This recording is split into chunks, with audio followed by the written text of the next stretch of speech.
الرحمن الرحیم. الحمد لله والصلاة والسلام علی رسول الله صلی الله علیه و سلم و علی آله و صحبه اجمعین. ما و شما روز هم در اصل اول از اصول 6 هستیم و در مورد تطبیق قوانین در حکومت ها که ضد شریعت الهی هست. در اینجا در مورد رهبران حکومتی و حاکمانی که ادعای ایمان و اسلام میکنن، یعنی یک تعداد رهبرها هستن، یک تعداد رئیس جمهورها هستن، یک تعداد پادشاه‌ها هستن، اینا ادعای ایمان میکنن و میگن که ما مسلمان هستیم.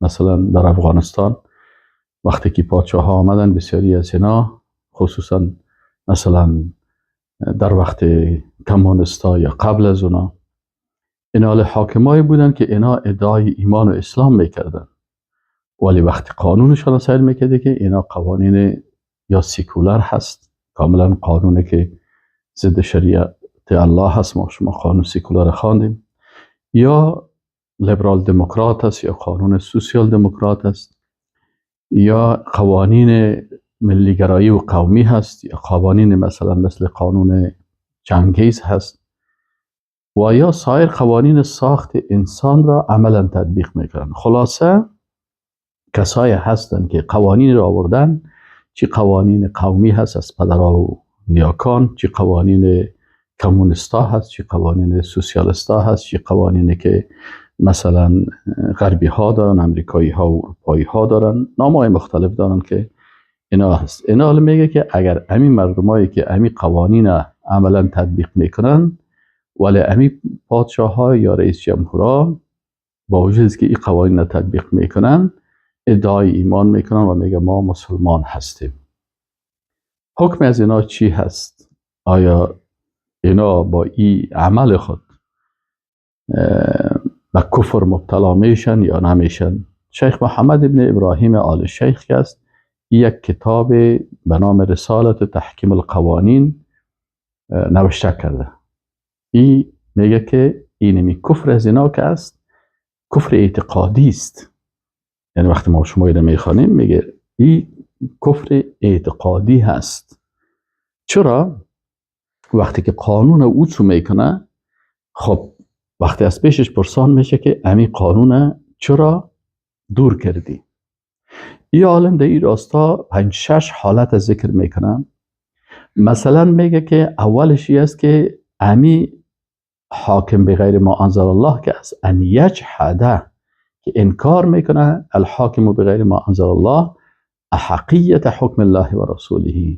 این شخص میگه، خوب متوجه باشین، میگه این شخصی که بغیر ما انزل الله، یعنی هر قانونی که ضد شریعت الله هست و بغیر ما انزل الله هست، اینال کسی که ضد قرآن و سنت، ضد شریعت الله قانون ساخته هست که او بغیر ما انزل الله هست، امی حاکم حالات هر کدامش فرق میکنه، دلایل هر کدامش فرق میکنه، نظر به دلیلش بالای ازی حکم میشه. وقتی خودش امی قانون وضع کرده، حالی این قانون رو تطبیق میکنه. چرا؟ مثلا ترکی و حفیظ الله امین و کارمل و نجیب اینا شریعت وضع کردن، عوضش آوردن قوانین جدیدی که او را از کمونیسم و سوسیالیسم گرفته بودن. اینالیا آمدن امی قانون را تطبیق کردن، لکن در ظاهر کلشان مسجد میرن و نماز میخوانن و ادعای ایمان میکنن. خب وقت از پیششان پرسان میشه که چرا واقعیتشان، چرا شما شریعت الله را تطبیق نمیکنین؟ ان یجحده، اینا انکار میکنن، میگفتن که این حکم قرآن و سنت که است حق نیست. حق نیست. حق خوبتر امی قانونی هست که ما تطبیق میکنیم. بناهن موضوع به عقیده ارتباط گرفت یا نگرفت؟ حال اسلام تنهایی نیست که تو نماز، روزه و حج و زکات. اسلام که است نظام کامل هست. اینالیا فکر میکردن که همین نماز و روزه، بعضی کسا فکر میکردن که نماز خوانی، روزه گرفتی و کلمه خواندی، تو مسلمان هستی. خب تطبیق شریعت الله. فمن یکفر بالطاغوت و یؤمن بالله، اول باید به طاغوت کافر شوی که ما به شما خواندیم که طاغوت کی است؟ کسایی که قوانین ضد شریعت الله میسازن. اینا چی میکردن؟ اینا انکار میکردن احقیت حق بودن شریعت الله را اینا انکار میکنن و میگن که شریعت حق نیست، درست نیست، قوانینش حق نیست. این عالم میگه که و هذا ما للنزاع فيه بین العلم، میگه در مورد از اینا هیچ اختلاف در بین اهل علم نیست. اینا کسی که بگویه که شریعت حق نیست باطل هست، این کافر هست. فإن الاصول المتقرره، میگه اصولی که تقریر شده ثابت شده المتفق علیها که اتفاق بالای شده بینهم در بین علما، این چی هست؟ ان من جحد اصل من اصول الدین او فرعا مجمع علیه، اگر کسی یک اصل از اصول دین انکار میکنه، یک اصل از اصول دین انکار میکنه، اینجا یک اصل از اصول دین اطاعت الله و رسولش است.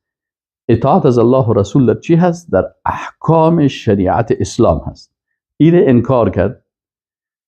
او فرعا مجمع علیه، یا اصلی از اصول دین انکار نمیکنه، یک فرع از فروع دین، مثلا نماز انکار میکنه، روزه را انکار میکنه، حج انکار میکنه. او انکر حرفا مما جاء به الرسول صلی الله علیه و سلم، یا قطعیا، یا یک حرف که قطعی هست، یک حرف از قرآن قطعی ثابت است، این انکار میکنه. فانه کافر، این کافر هست. الکفر الناقل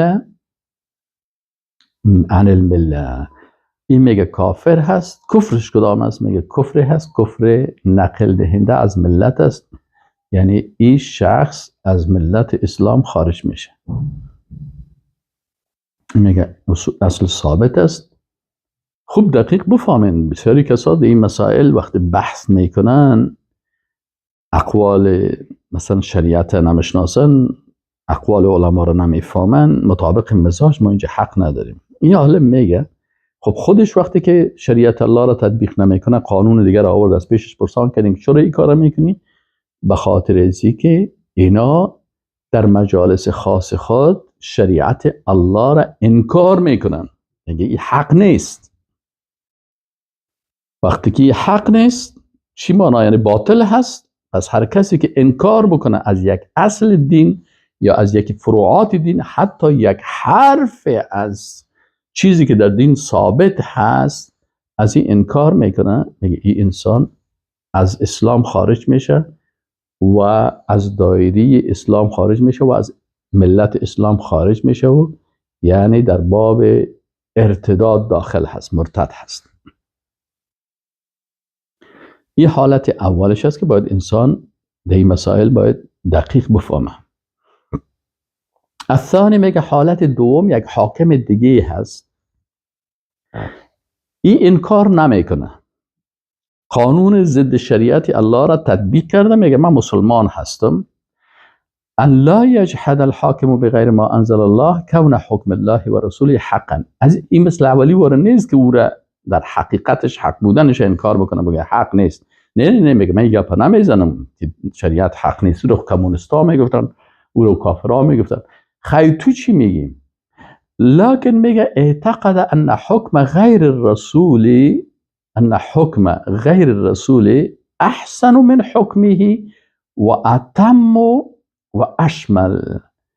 بسیاری کسا بودن میگفتن که ما از حقانیت شریعت الله انکار نمیکنیم. اکثرا سیکولرها در حکومت های سیکولری میگن ما مثلا ما مسلمان هستیم، دیندار هستیم، حق بودن قرآن و سنت همین کار نمیکنیم شریعت. لکن میگه به خاطر ازی ما این کار میکنیم، سکو به زبان خود عقیده خود بیان میکنن. میگه به خاطر ازی که این قانون که است، این از شریعت کرده بهتر است، کاملتر است و شاملتر است. میگه شریعت 1400 سال قبل آمد، 1500 سال قبل آمد، حال چیزهای جدیدی پیدا شده هست. مردم به قوانین جدید نیاز دارن. بنابراین این قانونی که ما آوردیم این کامل و شامل هست و بهتر است، جوابگوی تمام خواسته های ملت است. او دلیلی از اونا هست. یعنی شریعت وقتی که او احسن شد، بهتر شد، این خراب شد. وقتی که او تمام شد، این ناتمام هست، ناقص است. و وقتی که شامل شد، این غیر شامل هست. پس این در شریعت الله نقصان وارد میکنه. پرسانش کنی که چرا این قانون تو کامل و شامل میگی و شریعت ناقص میگی؟ میگه به خاطر ازی که انسان حال ما یحتاجه الناس من الحکم بینهم عند التنازع، به خاطر ازی که مردم در بسیاری از دعواهای خود به بسیاری از قوانین جدید نیاز دارن، یا به شکل مطلق به قوانین جدید نیاز دارن، او بالنسبة الى ما استجد من الحوادث، یا میگه مطلقاً مردم به چیزهای جدید دارن، یا نسبت الى ما استجد، اگر مجهول بخوانیم خوبتر است، آن چیزهای جدیدی که پیدا شده من الحوادث، از حادثات. یعنی اینجا میگه بعضی حادثات و واقعات و چیزهای جدید آمده هست و این در شریعت اسلامی نبوده است. پس این قانون که است، این بهتر است. در شریعت بسیاری از قوانینی که امروز حادثات جدید شده هست میگه وجود نداره. التي نشأت، میگه این حادثاتی که به سبب چی حادثات شده؟ به خاطر که تطور زمان و تغییر احوال، زندگی پیشرفت کرد، وقت پیشرفته شده، حالات مردم فرق کرده. پس به این حساب این انکار میکنه که شریعت الله که است این کامل و شامل نیست، جوابگوی تمام امور جدید نیست. پس این قوانینی که جدید ساخته شده هست، اینا جوابگوی تمام خواسته های بشریت است. بناهن ما این قانون تطبیق میکنیم.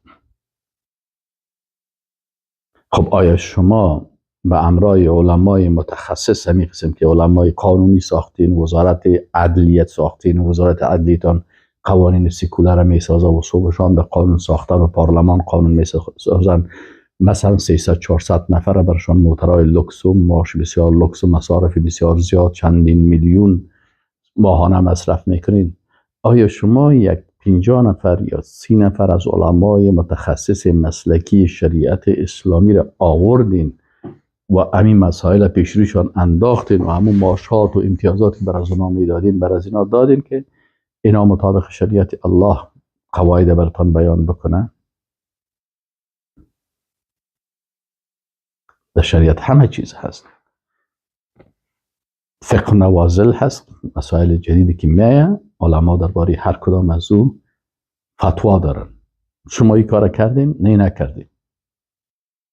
چون عقیده از این عقیده اساسی کفری هست، اما عقیده کفری خود میایه بر قناعت دادن دیگران مصرف میکنه و میگه که اسلام که از جوابگوی تمامی از اینا نیست. چرا نیست؟ در اسلام فقه قرآن هست، فقه سنت هست، فقه اولویات هست، فقه الواقع هست که چی واقع میشه، و همچنان فقه نوازل در کتاب‌های فقهی هست که هر مسئله جدیدی که پیدا میشه علما مطابق قرآن و سنت بر اساس احکامش بیان میکنه که حکم از چی هست.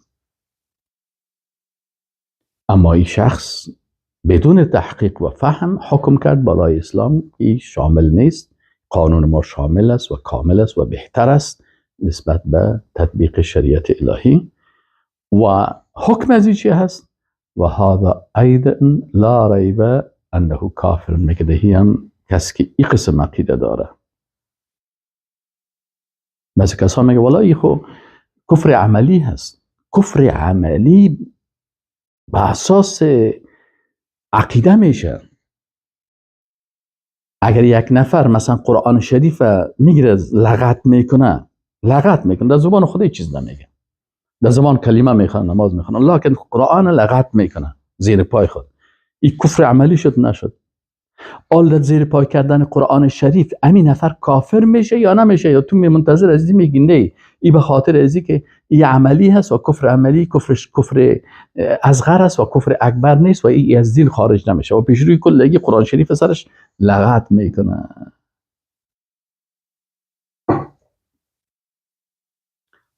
این حالا این کل علما میگن که کافر هست. چرا؟ اگر این عقیده می داشت، عقیده ازی بر ازی اجازه نمیداد که عمل بکنه. از این خاطر بسیاری از اعمال هست که کتابا نوشته شده که این اعمال سبب کفر انسان میشه اگر چی در زبان خود نگویه و اعتراف نکنه. پس این حاکم عملا قانون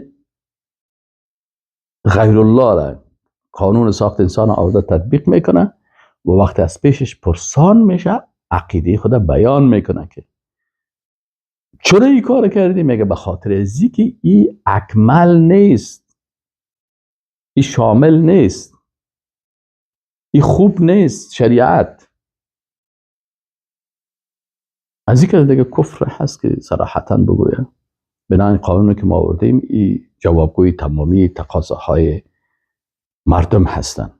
خب اسلام هم ما قبول داریم، نماز میخوانیم، روزه میخوانیم، ختم میکنیم، خیرات میکنیم، این اسلامشان است. ولی در بخش سیاسی و اقتصادی و در قوای مقننه و در قوای اجرایه و در قوای قضایه اینجا باز اسلام ناقص است، بیش از اینا. میگه این حاله میگه که و هذا ایضا لا ریب انه کافر، این شک نیست که این کافر است، لتفضیله احکام المخلوقین، به خاطر که فضیلت میده احکام مخلوق التي محدو زبالة الاذهان و صرف حصالة الافکار على حکم الحکیم الحمید. میگی به خاطر ازی کافر میشه که احکام یا قوانین مخلوقاته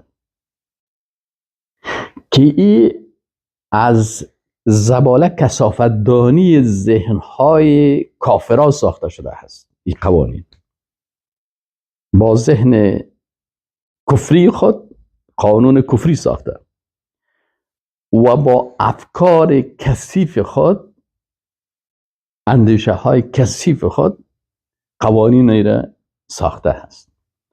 این قوانین که از این افکار و نظریات فاسد و کثیف ساخته شده هست، این ترجیح میده بالای چی؟ فضیلت میده بالای حکم الله الحکیم، او حاکمی که در حکم تکوینی و تشریعی است، تشریعش بالای تمام کائنات جاری است، قدرتمند است و تعیین کننده هست با تمام حکمت که حکم از او و کتاب از او تا روز قیامت باقی هست و ثابت هست و حق هست و جوابگوی تمامی نیازمندی های بشریت هست. این ترجیح میده بالای حکم حکیم حمید، ذاتی که تمام مخلوقات حمد از رو میگن و این میخیزه کفر میگه و این گپ میزن. از این کلمه یک کفر دیگه هست. خب پس او که اولی که شریعت باطل عقیده داشت او هم کافر شد. این دومی که عقیدهش است که قوانین نسبت به شریعت بهتر و کامل و شامل است، این هم حکمش کفر است. سومی کسی دیگه هست، این میگه که من اردوی عقیده کفری رو ندارم، انه لا یعتقد کونه احسن من حکم الله و رسوله. میگه که من نمیگم که بهتر است از حکم الله و رسول کده و باطل هم نمیگم، اردوش نمیگم، لكن اعتقد انه مثله، خب پس چرا شریعت الله را تطبیق نمیکنین؟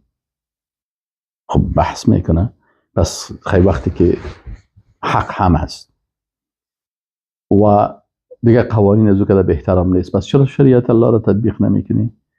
برات میگه که به نظر من شریعت هم یک قانون است، این هم یک قانون هست، بنابراین اردوش یک چیز هستن. این تطبیق کردی یا این تطبیق کردی، چی فرق میکنه؟ این عالم میگه که فهذا كالنوعين اللذين قبله، میگه حکم ازی مثل اونمو دو حکم دیگه هست. فی کونه کافرا الکفر ناقل عن مله، که این کافر هست،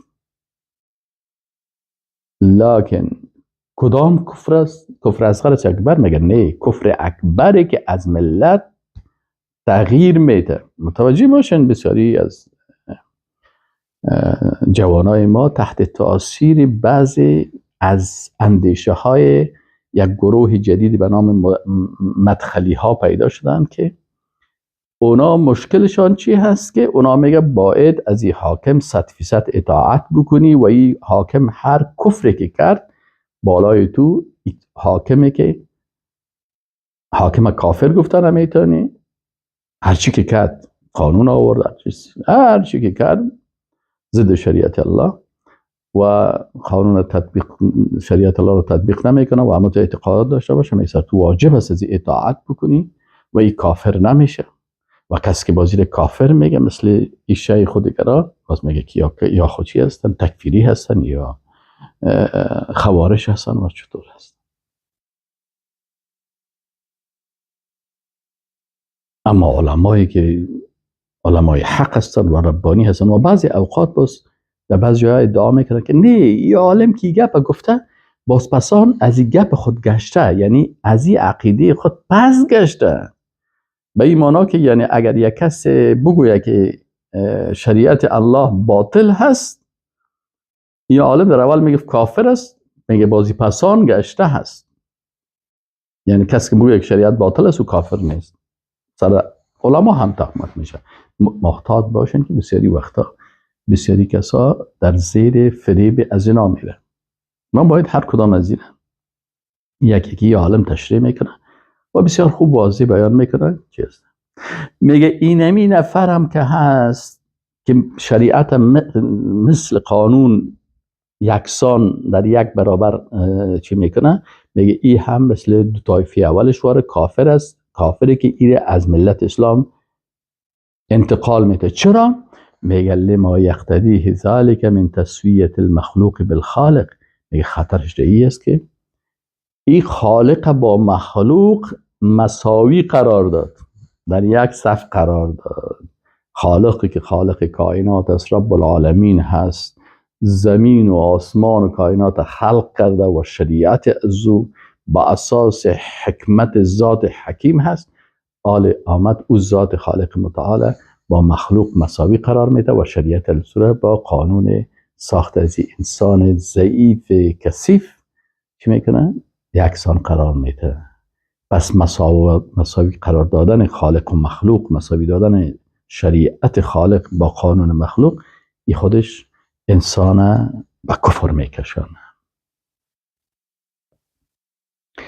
حالت چهارمی میگه این شخص میگه که من همون حالات سیگانه رو ندارم، نه باطل میدانه، نه ناقص میدانه شریعت، نه مساوی میدانه. اولیش میگه که شریعت باطل هست، این قانون ما حق هست، شریعت باطل میگه کافر شد. دو میگه که قانون ما افضل هست، شریعت ناقص هست، کافر شد. سومیش گفت شریعت و قانون مساوی هست، کافر شد. آن چهارمیش هست میگه ما ان لا یعتقد کون حاکم ان لا یعتقد کون حکم الحاکم بغیر ما انزل الله مماثلا لحکم الله و رسوله. میگه من سومی واره نیستم که برم مثل از واره فکر بکنم، موضوع تو دیگه وارم نیستم. فضلا ان یعتقد کونه احسن منه، یا که مثلا بگه که از او کده بهتر است. نه من بهتر میگم قانون و نه قانون مثل از او قانون میدم، لکن اعتقد، لکن میگه من یک نظر دارم که جایز است، لكن اعتقد جواز الحكم بما يخالف حكم الله و رسوله. میگه جایز است که حکم تطبیق شود. من نمیگم بهتر است یا مساوی هست، لكن جایز است. چی مشکل داره که قانون تطبیق بکنی؟ این کدام عیب داره؟ هیچ عیب نداره، جایز است. به نظر من درست است. میتونی که شریعت تطبیق بکنی، میتونی همین قانون تطبیق بکنی. بنابراین یک کار جایز است. شما جدی نگیرین، سخت نگیرین، تشدد نکنین. خب عالی عالم سر از چی حکم میکنه؟ فهذا كالذي قبله يصدق عليه ما يصدق عليه. میگه چرا؟ میگه این هم حکمش مثل او گروه های دیگه وارست که ای از کفر اکبر میشه که از ملت اسلام خارج میشه، مثل از او حکمش است. چرا؟ میگه لاعتقاده جواز ما علم بالنصوص الصحیحه القاطعه تحریمه. میگه به خاطر ازی که این چیزهایی را که با نصوص صریح قطعی حرام گفته شده هست، او را چی میگه؟ او را عقیده میکنه که جایز است. یعنی کسی که حرام الله را حلال بسازه یا حلال الله را حرام بدانه، این حکمش چی است؟ این کافر میشه. بنان وقتی که میگه که این قوانینی که ما آوردیم این جایز است، وقتی قانونش باز میکنی، در این قانون که هست زنا جرم نیست، تجاوز جنسی جرم است. اما اگر پسر و دختر یا زن و مرد به اتفاق هم زنا کردن جرم نیست، در حالی که در قرآن عظیم شان که اگر زانی و زانیه اتفاق داشته باشن زنا بکنن، اینا زناکار هستن و این زنا حرام هست. آمد دیره میگن نه جایز است، مباح است، پروا نداره. شراب در قانون، در هتل ها، در ما سیاحت پیسه پیدا میکنیم، بنابراین زنا باشه، شراب باشه، قمار باشه، وسط ها حرام دیگه در اینچه باید باشه. پس این عالم میگه که این چیزهایی که با نصوص صحیح صریح قاطع حرام هستن، اتونیست که دو اختلافیان باشه، کل از اینا رو چی کرد؟ کل از اینا رو جواز میده. و کسی که حرام جایز بگویه حکمش چی است؟ حرام جایز یعنی حلال. کسی که حرام حلال بسازه حکمش چی هست؟ بس این کفرش کفر اکبر مخرج از ملت است. باید حتی همو کسی که همی دلایل میگه برش وقتی که بگویی و حداقل میفهمه راستی ما کافر شدیم، چون اکثریت فکر میکنه که والا چند تا همو درباری ها و ملاهای دموکرات برش تشریح میکنه، خلاص میگه که این کافر نیست، مسلمان هستن. این مدخلی های دموکرات که هستن مشکلشان در چی هست که در یک جای میگه که اگر کسی حرام حلال بسازه کافر میشه. علمای یهود و نصارا، احبار و رهبان چرا کافر شدن؟ به خاطر ازی که حلال حرام ساختن، حرام حلال ساختن. در اونجا باز امین نسل در صنف امی عالم درس میده. باز امی قاعده اگر سر پادشاهش در قصر که است، باز میگه در کل چیزایی حکم تطبیق میشه، خود در قصر تطبیق نمیشه. چرا؟ این صاحب قصر که است، این دیگه از تمام احکام خلاص است. این عقیده از اونا هست، عقیده مدخلی های دموکرات که شما را فریب نده. الخامس و پنجمش قانون ملفق هست. ما شما قبلا خواندیم که چنگیز خان یک قانون ملفق جور کرد. ملفق چی رو میگه؟ که مثلا چند قانون، مثلا چنگیز خان 25% از یهودیت گرفته بود، 25% از نصرانیت گرفته بود، 25% از اسلام گرفته، 25% هم از خواسته ها و نظریات خود، یا 20% یا 25% خود کم و زیاد. این حال به این حساب این قانون چنگیزخانه ابن کثیر، ابن تیمیه، ابن قیم، دیگه علمای اسلام گفتن که این قانون کفری هست و این نظامش نظام کفر است. در عصر حاضر بعضی کسان میگن یک قانون میسازن، میگه ما یک قانون میسازیم، قانون امریکا را پیش روی خود میمانه، از روس هم میمانه، از فرانسه هم میمانه، از ایتالیا را میمانه، کلی قوانین پیش خود میمانه و یک چیزی یک دو سه تا متخصصین کلشون هست، یک دو تا ملای دموکرات هم میره اینجا میشانه یا یک دو تا بدعتی رو میره پیدا میکنه، پس اینا میشن برای از اینا ماشای دبل وقتی برای از اینا داد بازی های قانون گدوت جور میکنن.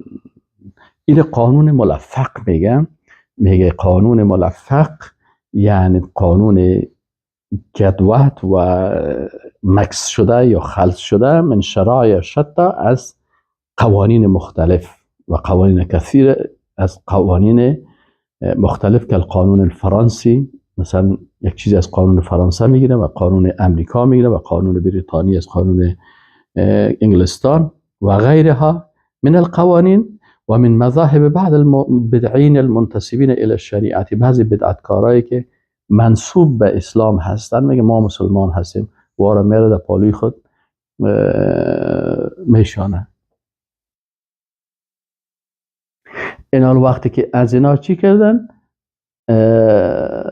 این قانون ساختن، این قانون اساسی مملکت شد. یحکم حکامها بینهم بما یخالف حکم السنة والکتاب. میگه حاکمای ازیا باز از این قانون استفاده میکنن که این قانونشان مخالف قرآن و سنت هست. من احکام ذلك القانون، میگه این قانون اساسی شده ما شما باید تطبیق بکنیم و کسی از این مخالفت نکنه. و تلزمهم به، این الزامی هست، کل مردم مکلف هستن که این قانون این قانون اساسی رو تطبیق بکنن و اعضای پارلمانش و اعضای حکومتش وقتی که میاین قسم میخورن، اولین قسمش چی است؟ که ما همین قانون اساسی رو تطبیق میکنیم. و تقرهم علیه، مردم بالای از اقرارشان میگیرن و تحتمه علیهم، بالای از اینا این حتمی میسازن. خب میگه فای کفر فوق هذا الكفر، میگه از این کفر هم که کفر دیگه هست. و ای مناقضه للشهاده بان محمدا رسول الله بعد هذه المناقضه، بعد از اینکه مثلا این قانون ساختن این مناقض با کلمه لا اله الا الله و محمد رسول الله نیست. در کلمه لا اله الا الله نگفته بودی که یا الله لا اله نیست هیچ معبودی که عبادت شود ذاتش و شریعتش اطاعت شود، نفی کنی الا الله. الله خود تو خو فمن یکفر بالطاغوت و یؤمن بالله، تو قانون طاغوت آوردی، جز قانون اساسی ساختی، قوانین طاغوتی را آوردی و جز قانونت ساختی. بسیاری کشورها هست در وقت جمهوریت در افغانستان بسیاری قوانین چی میکردن؟ از خارج ترجمه میکردن و میاردن ترجمه شدگی در چی میکردن؟ در اونجا میگذاشتن ترجمه شه. فقط نام واشنگتن کابل میگرفتن جور میکردن، نام امریکا را افغانستان جور میکردن، خلاص این جور میکرد میاردن و تطبیق میکردن. و یک جالبی هست که وقتی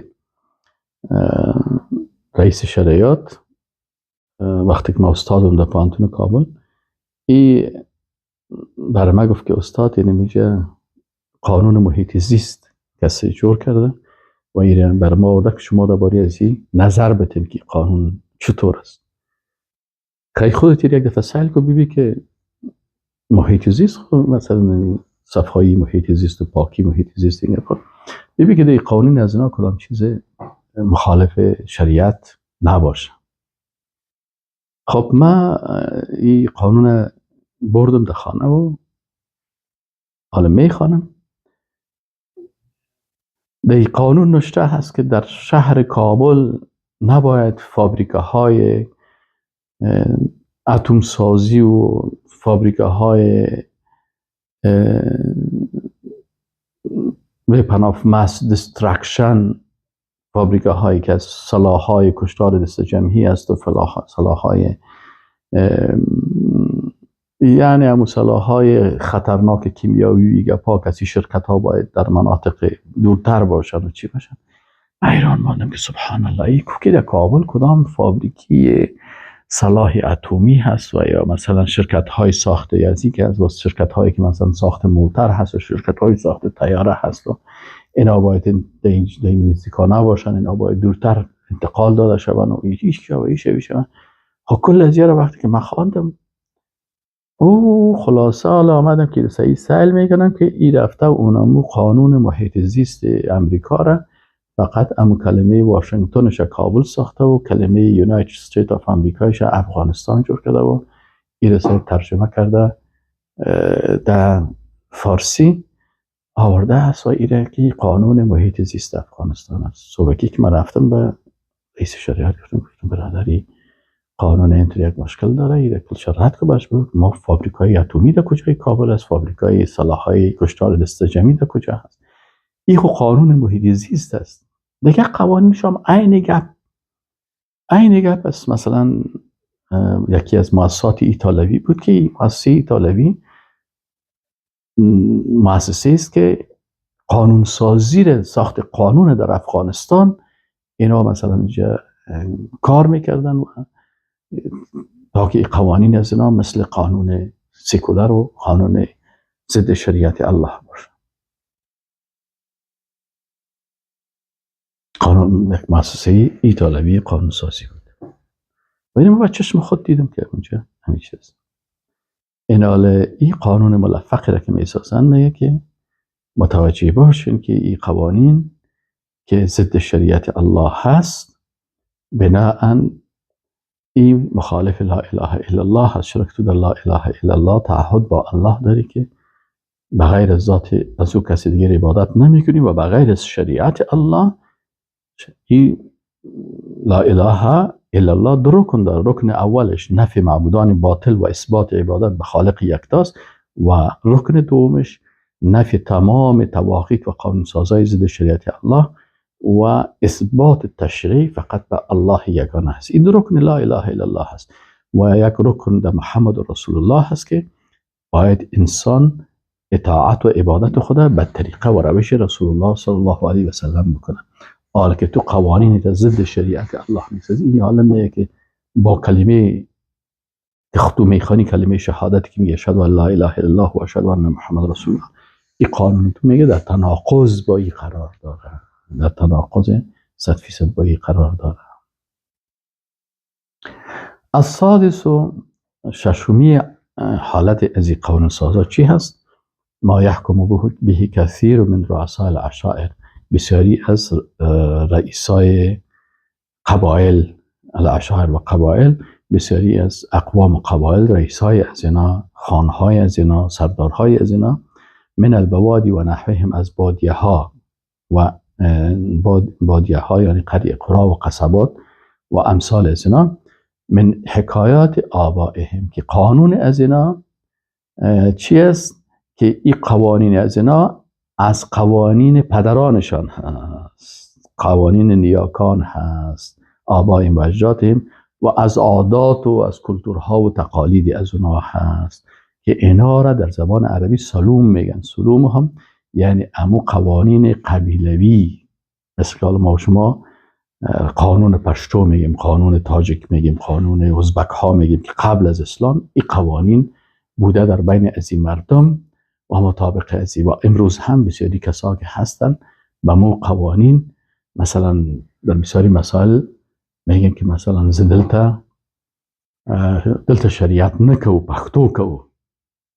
در بعضی از حالات که هست مثلا در مسائل طلاق و در مسائل قتل و در این مسائل اینجا باز میگه ما شریعت نمیکنیم و میریم به قوانین اما قبیلوی خود که اونا چی میگن. میگه این قانون که هست مثلا یتوارثون ذلک منهم، که این قانون به شکل میراثی از پدرایشان برشان آمده، و یحکمون به و یحضون علی التحاکم الیه عند النزاع. با چی فیصله میکنن در مناطق خود؟ حکم به اساس چی است؟ به اساس قانون قبیله هست. در قانون قبیله چی هست؟ که مثلا در عصر جاهلیت دختر داشتن عیب است و طفل که دختر پیدا شد حق داره پدرش که بره چی کنه، زنده در گور بکنه. این قوانین جاهلیت بود که از پدرشون نمی‌خواست آمده تا که اسلام آمد از بین بود. لکن در بین بعضی از مناطق است که مردم مسلمان شدن، لکن قوانین قومی و قوانین قبیلوی و قوانین سردارها و بزرگای خود ترک نکردن. مثلا در قتل وقتی که میگه و فی القصاص حیات یا اولو الالباب، الله متعال میگه در قصاص حیات از قصاص باید بکنین. اینا وقتی که یک نفر فهمیدن 100% که قاتل است، سرش ثابت شد، شواهد کل چیز، باز میگن که اینجا قصاص نشه، عوضش چی شوه؟ خود در شریعت یا قصاص است یا ای که عمو خانوادیش ایره از قصاص میبخشن که بخشید فامیلش خلاص. اما اینجا چی میکنن؟ اینا میگن که نه ما نبخشیدیم. خیلی که نمیبخشین چی میکنین؟ اینال خان یا جرگمار رو میگن، باز جرگمار میخیده فیصله میکنه که 3 دانه دخترتانه بتین برزی فامیل مقتول. این حکمش چی است؟ در نزاعات اینمی رشاله هست، میگه اینمی قانون باید تطبیق شد. بیوه چطور است؟ بیوی ما باید بشینه تا سرش سفید شه و دندانش واره، یا شوهر کردن نمیتونه اگر میکشی میشه. و یا از بچه‌ای که در این چیزای ما هستن، اینمی را هر کدام که ما برش که دادیم یا بارش سفید است بر اون دادیم، بر هر کدامش که دادیم این بگیره، لکن خودش اختیار خدا نداره. این که الله و رسولش در قرآن و سنت بر زو اختیار داره، نه میگه نیست. اینجا این مسائل بحث نمیشه. این چی است؟ میگه بقاء علی احکام الجاهلیه و اعراضا و رغبتا عن حکم الله و رسوله. این بقا به قوانین جاهلیت است و اعراض و رغبت است، یعنی بی‌رغبتی هست از حکم الله و رسولش. فلا حول ولا قوة الا بالله. پس یعلم میگه که اینا هم در کفر مبتلا هستن و مرتد میشن. فلا حول ولا قوة الا بالله. اما باز اینمی شخصی که به اینمی حالت میکنه، رو باز سر کنی که حج هم میره، نماز هم میخونه، عبادت هم میکنه. خب امیر اگر برش گفته شد و علما برشان بفهمونن همین شکل درست که برادر با اینی کار تو به کفر مبتلا میشی، شاید بسیاری از اینا توبه بکنن، لکن اون را همین قسم میگذارن و به این شکل پیش میرن. و علامه ابن قیم جوزی میگه که و ان اعتقد انه غیر واجب و انه مخیر فیه مع تیقنه انه حکم الله فهذا کفر اکبر. میگه اگر کسی اعتقاد بکنه که واجب نیست تطبیق شریعت الله و یا ای که اختیار داره، او بخشی از اون هم بیان میکنه، او مفصلا بیان کردی، مثلا یک بخشش بیان میکنه. میگه اگر اعتقاد بکنه که حکم الله واجب نیست، انکار از واجب بودن از این میکنه، یا میگه که من اختیار دارم که شریعت تطبیق کردم یا قانون تطبیق کردم، با وجود از که بفهمه که حکم الله این قسمت